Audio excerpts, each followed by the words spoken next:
ಭೂನೀಳ ಸಮೇತ ತಿರುಮಲ ಸ್ವಾಮಿ ದೇವಾಲಯದಲ್ಲಿ ವೈಕುಂಠ ಏಕಾದಶಿ. ಶಿಡ್ಲಘಟ್ಟ ತಾಲೂಕಿನ ಕನ್ನಪ್ಪನಹಳ್ಳಿ ಗ್ರಾಮದಲ್ಲಿರುವ ಪುರಾತನ ಪ್ರಸಿದ್ಧ ಶ್ರೀ ಭೂನೀಳ ಸಮೇತ ತಿರುಮಲ ಸ್ವಾಮಿ ದೇವಾಲಯದ ಸನ್ನಿಧಿಯಲ್ಲಿ ವೈಕುಂಠ ಏಕಾದಶಿ ಪ್ರಯುಕ್ತ ವಿಶೇಷ ಪೂಜಾ ಕೈಂಕರ್ಯಗಳು ಜರುಗಿದವು. ಬೆಳಗ್ಗೆಯಿಂದಲೇ ಶ್ರೀ ಭೂನೀಳ ಸಮೇತ ತಿರುಮಲ ಸ್ವಾಮಿಗೆ ಕ್ಷೀರಾಭಿಷೇಕ, ಪಂಚಾಮೃತಾಭಿಷೇಕ, ಮಹಾ ಮಂಗಳಾರತಿ ನಡೆಯಿತು. ದೇವರಿಗೆ ವಿಶೇಷ ಹೂವು, ಹಣ್ಣಿನ ಅಲಂಕಾರ ಮಾಡಲಾಗಿತ್ತು. ದೇಗುಲಕ್ಕೆ ಪುಷ್ಪಾಲಂಕಾರ ಮಾಡಲಾಗಿತ್ತು. ದೇವಾಲಯಕ್ಕೆ ಬಂದ ಭಕ್ತಾದಿಗಳಿಗೆ ತೀರ್ಥ ಪ್ರಸಾದ ವಿತರಿಸಲಾಯಿತು. ಗ್ರಾಮದ ಪ್ರತಿಯೊಂದು ಮನೆಯಿಂದಲೂ ಪೂಜೆ ನೆರವೇರಿಸಲಾಯಿತು. ಸುಮಾರು 1,500 ಭಕ್ತಾದಿಗಳಿಗೆ ಬಿಸಿ ಬಿಸಿ ಮುದ್ದೆ, ಎದಗಿದ ಅವರೆಕಾಳು ಸಾಂಬಾರ್, ಹಳ್ಳಿ ಶೈಲಿಯ ಸಾಮೂಹಿಕ ಭೋಜನ ವ್ಯವಸ್ಥೆ ಮಾಡಲಾಗಿತ್ತು. ಕನ್ನಪ್ಪನಹಳ್ಳಿ ಗ್ರಾಮದಲ್ಲಿರುವ ಪುರಾತನ ಪ್ರಸಿದ್ಧ ಶ್ರೀ ಭೂನೀಳ ಸಮೇತ ತಿರುಮಲ ಸ್ವಾಮಿ ಭಕ್ತರ ಇಷ್ಟಾರ್ಥಗಳನ್ನು ಈಡೇರಿಸುವ ಶಕ್ತಿ ಇರುವ ದೇವರಾಗಿದ್ದು, ಪ್ರತಿದಿನವೂ ದೇವಾಲಯದಲ್ಲಿ ಪೂಜಾ ಕಾರ್ಯಕ್ರಮಗಳು ನಡೆದಿವೆ. ಪ್ರತಿ ವರ್ಷದಂತೆ ಈ ವರ್ಷವೂ ವೈಕುಂಠ ಏಕಾದಶಿಯನ್ನು ಬಹಳ ವಿಜೃಂಭಣೆಯಿಂದ ಆಚರಿಸಲಾಗುತ್ತಿದೆ. ಊರಿನ ಗ್ರಾಮಸ್ಥರೆಲ್ಲರೂ ಸೇರಿ ಯಾವುದೇ ಭೇದ ಭಾವ ಇಲ್ಲದೆ ಎಲ್ಲರೂ ಒಗ್ಗಟ್ಟಾಗಿ ಯಶಸ್ವಿಯಾಗಿ ಏಕಾದಶಿ ಕಾರ್ಯಕ್ರಮವನ್ನು ಮಾಡುತ್ತಿದ್ದೇವೆ ಅಂತ ಊರಿನ ಹಿರಿಯರೊಬ್ಬರು ತಿಳಿಸಿದರು. ಈ ಸಂದರ್ಭದಲ್ಲಿ ದೇವಾಲಯದ ಅರ್ಚಕರಾದ ದೇಶಿಕಾಚಾರ್, ನವೀನ್ ಭಾರದ್ವಾಜ್ ಸೇರಿದಂತೆ ಊರಿನ ಗ್ರಾಮಸ್ಥರು ಹಾಜರಿದ್ದರು. ವರದಿ ನಂದಿರಾಜೇಶ್, ಶಿಡ್ಲಘಟ್ಟ.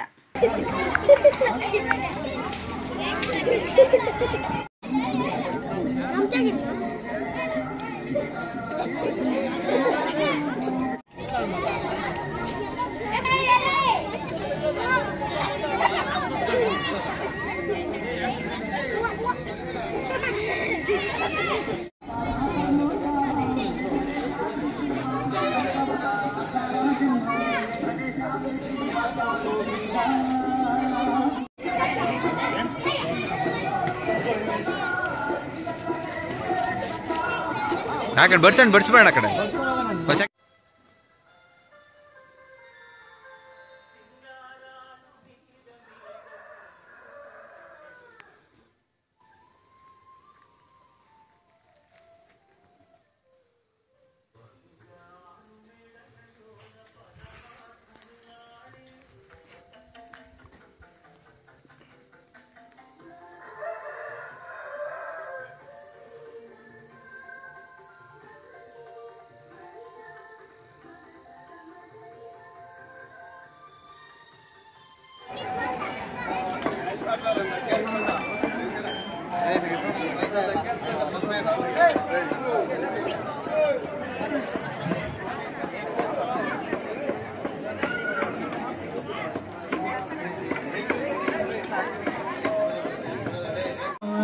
ಶ್ರೀ ಭೂನೀಳ ದೇವಿ ಸಮೇತ ತಿರುಮಲ ಸ್ವಾಮಿ ದೇವಾಲಯ, ಕನ್ನಪ್ಪನಹಳ್ಳಿ ಗ್ರಾಮ.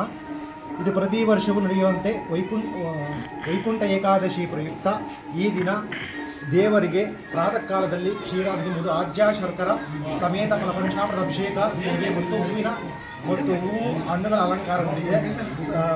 ವರ್ಷ ಇದೇ ರೀತಿಯಾಗಿ ಜನರು ಗ್ರಾಮಸ್ಥರ ಒಂದು ಸಮ್ಮುಖದಲ್ಲಿ ಪ್ರತಿ ವರ್ಷವೂ ವೈಕುಂಠ ಏಕಾದಶಿ ಅದ್ದೂರಿಯಿಂದ ನಡೆಯುತ್ತದೆ. ಸುಮಾರು 3 ವರ್ಷದ ಇತಿಹಾಸ ಇದೆ. ವಿಶೇಷ ವೈಕುಂಠ ಏಕಾದಶಿ ಪ್ರತಿದಿನ ನಿತ್ಯ ಪೂಜೆ ಇದೆ. ಅದನ್ನ ಹೇಳ್ಬಿಡೋಣ. ನನ್ನ ಹೆಸರು ಚಂದ್ರಪ್ಪ ಅಂತ. ಪ್ರತಿ ವರ್ಷದಂತೆ ಈ ವರ್ಷವೂ 5ನೇ ವರ್ಷದ ವೈಕುಂಠ ಏಕಾದಶಿಯನ್ನು ಬಹಳ ವಿಜೃಂಭಣೆಯಿಂದ ಮಾಡ್ತಾ ಇದ್ದೀವಿ. ಊರಿನ ಗ್ರಾಮಸ್ಥರೆಲ್ಲ ಸೇರಿ ಏನು ಭೇದ ಭಾವ ಇಲ್ಲದೆ ಎಲ್ಲರೂ ಒಗ್ಗಟ್ಟಾಗಿ ಈ ಕಾರ್ಯಕ್ರಮ ಯಶಸ್ವಿಯಾಗಿ ಮಾಡ್ತಾ ಇದ್ದೀವಿ ಸರ್. ಇಲ್ಲ ಸರ್, ರಥೋತ್ಸವ ಅಂತೇನಿಲ್ಲ. ಪ್ರತಿದಿನ ನಿತ್ಯ ಪೂಜೆ ನಡೆಯುತ್ತೆ. ಇಲ್ಲೇ ಅನ್ನದಾನ ಅವಾಗ ಅನ್ನದಾನ ಇರುತ್ತೆ ಸರ್. 1500 ಜನ ಸರ್. ಮೊದಲಿಂದ ಹಿಂದಿನಿಂದ ಇರಲಿಲ್ಲ. ಒಂದು 2 ವರ್ಷದಿಂದ ಈಚೆ ಇಲ್ಲಿ ಮಾಡ್ತಾ ಇದ್ದೇವೆ. ಊರಿನೆಲ್ಲ ಸೇರಿ ಅಂದರೆ ಊರಾಗ ಒಗ್ಗಟ್ಟಂಗೈತೆ. ದೇವಸ್ಥಾನದ ಬಗ್ಗೆ ಏನು ಬೇಕಾಗಿದ್ರು ಊರಲ್ಲಿ 1000 ವ್ಯವಹಾರಗಳಿದ್ರು. ಊರು ದೇವ್ರ ವ್ಯವಹಾರ ಅಂದರೆ ಎಲ್ಲರೂ ಅಡ್ಡ ಹಾಕೊಂತವ್ರು ಯಾರೂ ಇಲ್ಲ. ಇವತ್ತು ಸುಮಾರು 1500 ಜನ ಊಟ ಮಾಡಿರ್ತೀರಿ. ಎಲ್ಲನೂ ನೆಮ್ಮದಿಯಾಗಿ ಬಂದು ಊರಾಗ ಮನೆಯಲ್ಲ ಯಾರೂ ಹೊರಗಡೆ ಹಚ್ಚೋಕ್ಕಿಲ್ಲ. ಎಲ್ಲ ಬಂದು ಇಲ್ಲೇ ಊಟ ತಗೊಂಡು ನೆಮ್ಮದಿಯಾಗಿ ಪೂಜೆ ಮಾಡ್ತೀವಿ. ಪ್ರಸಾದ ತಗೊಂಡು ಮನೆಗೆ ಹೋಗ್ತಾರೆ. ವರ್ಷನೂ ಡೈಲಿ ಈಗ ನಡೀತೈತೆ. 2 ವರ್ಷದಿಂದ ನಡೀತೈತೆ. ವೈಕುಂಠ ಏಕಾದಶಿಗೆ ಮಾತ್ರನಾ? ವೈಕುಂಠ ಏಕಾದಶಿಗೆ ಮಾತ್ರ.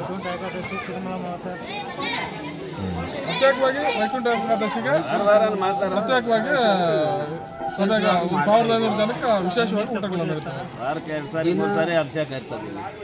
ದಿನ ನಿತ್ಯ ಪೂಜೆ, ಡೈಲಿ ಪೂಜೆ ನಡೀತದೆ. ಡೈಲಿ ಪೂಜೆ ಅಂದ್ರೆ ಇಲ್ಲಿ ಯಾರೇ ಆಗಲಿ ಒಂದು ಸುಳ್ಳು ಹೇಳಿ ನನಗೆ ಇಲ್ಲಪ್ಪ ಅಂತಂದ್ರೆ ದೇವರು ಅವ್ರಿಗೆ ಅಷ್ಟೇ ನೋಡ್ತಿರ್ತಾನೆ. ಊರಲ್ಲಿ ನೀನು ಬಸ್ ಸ್ಟ್ಯಾಂಡಲ್ಲಿ ಏನೇ ಮಾತಾಡ್ಕೋ ಅದೇ ಮಾತು ದೇವಸ್ಥಾನದಲ್ಲಿ ಬಂದಾದ್ರೆ ಕೇಳಿ ಅವ್ರಿಗೆ ಬಾಯಿ ಬರಲ್ಲ ಇಲ್ಲಿ. ಯಾಕಂದ್ರೆ ಅಂಥ ಒಂದು ಪ್ರತ್ಯಕ್ಷವಾಗಿ ಅನುಭವಿಸಿ ಎಲ್ಲ ಹಿಂದಿನಿಂದ ಬಿಟ್ಬಿಟ್ರೆ ಈ ಊರಲ್ಲಿ ಸುಳ್ಳು ಮಾತ್ರ ಬರಲ್ಲ. ಬೇರೆ ಕಡೆ ಬರಲ್ಲ, ದೇವಸ್ಥಾನದಲ್ಲಿ ಬಂದರೆ ಮಾತ್ರ ಎಷ್ಟಿದ್ರು ಅಷ್ಟೇ ನಿಜಾಂಶ ಮಾತಾಡ್ತಾರೆ. ದೇವರಲ್ಲಿ ದೇವ್ರು ಹೂವು ಕೊಡ್ತದ ಏನಣ್ಣ? ಏನಿಲ್ಲ, ಕೊಡ್ತಾರೆ. ಶನಿವಾರ